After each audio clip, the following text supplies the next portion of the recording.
Bonjour, KTO vous propose aujourd'hui de découvrir le site de la CIAZ, la commission indépendante sur les abus sexuels dans l'Église, à l'adresse www.ciaz.fr.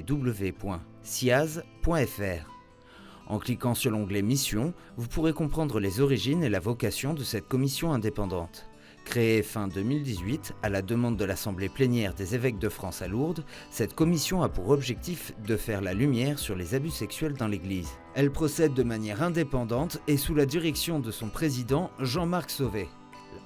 La COREF, la Conférence des religieux et religieuses de France, s'est aussi associée à cette démarche de vérité. Sa mission s'articule sur 3 grands axes, à savoir l'établissement des faits, la compréhension de ce qui s'est passé et la prévention de la répétition de tels drames. Elle se garde en revanche d'usurper le rôle d'un tribunal et de ce fait n'établit pas de responsabilité personnelle. Dans l'onglet Composition, vous percevrez mieux le caractère indépendant de la commission. Elle est en effet composée de professionnels aux compétences très variées, experts de droit pénal, canonique et de protection de l'enfance, de psychiatrie et de psychanalyse, de médecine et de santé, d'éducation et de travail social, d'histoire, de sociologie et de théologie. Dans un souci d'objectivité et de parité, leurs opinions philosophiques et religieuses sont diverses. La commission est ainsi composée de 12 hommes et 10 femmes appartenant à différentes générations et confessions.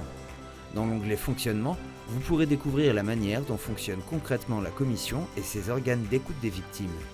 Indépendante, transparente et libre dans ses actions, la commission bénéficie d'un très large champ d'investigation et d'une grande liberté pour fixer ses méthodes de travail.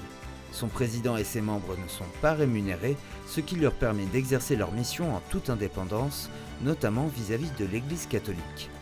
Cette transparence se traduit aussi par la mise en ligne de documents produits par la commission, ainsi que des comptes rendus de différentes auditions déjà effectuées auprès des victimes ou en séance plénière.